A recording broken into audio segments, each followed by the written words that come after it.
Oke, setelah kemarin kita udah sibuk reading, syuting, sekarang tibalah kita ke hari ini, yaitu ke premier film Marmut Merah Jambu. Seru banget karena hari ini kita tadi abis screening, terus abis gitu tadi ada press con juga. Rame banget suasananya. Ada press conference tuh, lihat kayak Chris lagi diwawancarai. Jadi kita udah ngelihat banyak banget yang dateng, rame, iya, seru. Betul. Responnya, feedbacknya juga pada ketawa-ketawa ya. Nonton bareng-bareng itu ngakak ya, Iya, asli ngakak Pol. banget. Dan semua kerja keras rasanya terbayar ketika di dalam studio gue ikut nonton bersama mereka dan satu studio ketawa-ketawa. Pokoknya itu kocak abis, nggak nyesel kalau nonton tuh nggak nyesel. Jangan lupa ya saksikan Marmut Merah Jambu yang mulai tayang di bioskop-bioskop kesayangan kamu mulai tanggal 8 Mei. Kalian jangan sedih ya kalau misalnya nggak ketemu kita gitu ya di premier karena kita bakalan datang. Jadi pokoknya tunggu kita aja ya di kota-kota kalian. Oke? Sungguh aku bosan mendengar bla-bla-bla kamu.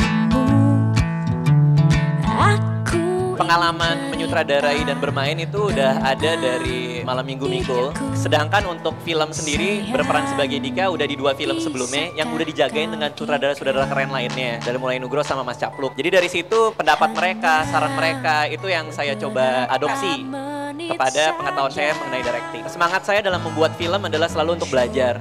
Dan di Marmut Merah Jambu ini adalah hasil pembelajaran semuanya. Ini adalah bukti bahwa ini film adalah bukti bahwa Raditya Dika adalah anak muda yang memang harus didukung semangat dan kecerdasannya. Saya jujur sangat puas dengan karya perdana dari Raditya Dika. Kita praktis mempunyai seorang kreator baru, penulis buku, penulis skenario, pemain, dan sutradara. Ini Dika ini bakal kayak model Ben Stiller-nya lah. Pertamanya aku ragu-ragu aja, bisa nggak ya? Karena emang karakter Raditya Dika kan kuat banget.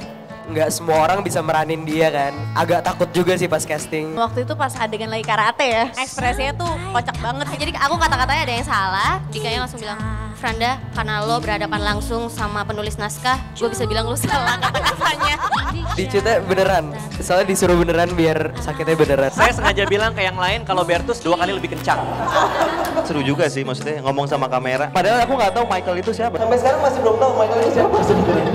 Aku dikasih peran Michael tuh pokoknya senang banget dan syuting sama Kak Dika juga aku senang banget. Awalnya sih sebenarnya aku ketemu sama Om Parwesh kan, terus aku bawa album aku juga dan masukin 2 lagu aku sebagai soundtrack buat Marmut Merah Jambu. Alur cerita yang udah keren banget, ya itu sih yang buat aku excited juga buat film ini. Development skenario itu semua ditujukan kepada nostalgia cinta pertama. Setiap orang pasti punya satu perempuan atau satu cowok yang ketika SMA dia suka tapi nggak pernah berani untuk mengungkapkan. Ketika sudah dewasa sekarang masih sama atau tidak? Film ini kira-kira menjawab itu. Mudah-mudahan apa yang menjadi keyakinan saya dan usaha keras dari Dika menjadi sebuah pesan yang positif bagi penonton film nasional dan bisa disaksikan bersama keluarga dan menjadi hiburan.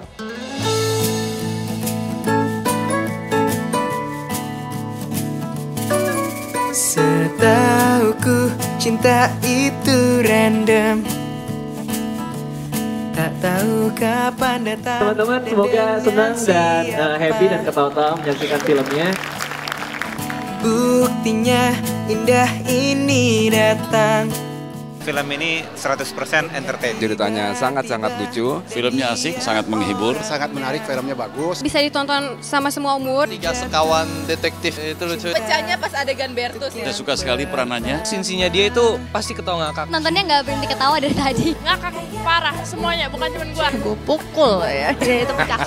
Dari awal sampai akhir ketawa terus. Salah satu film terlucu yang gue nonton tahun ini. Mesti nonton ini, film keren abis. Dijamin bakal seru. Acting Pak Yoyo sangat luar biasa, apalagi pas gandengan sama Febiola. Endingnya itu menutup semua komedi dari awal. Gue suka banget bagian terakhirnya. Sweet, ada sedihnya juga. Sukses buat debutan Raditya Dika sebagai sutradara. Buat anak-anak sekolah, film ini recommended. ABG lagi mencari cinta, perlu pembuktian cinta. Film yang paling cocok ditonton. SD aja boleh nonton kok abis UN ya, pada nonton ya. Selamat buat Dika. Saksikan film Marmut Merah Jambu. Marmut Merah Jambu. Marmut Merah Jambu. Marmut Merah Jambu. Ternak 8 Mei. Tanggal 8 Mei. Di 8 Mei. 2014. Jangan lupa nonton Marmut Merah Jambu. Jangan nonton sendirian. Hari masih terasa indah.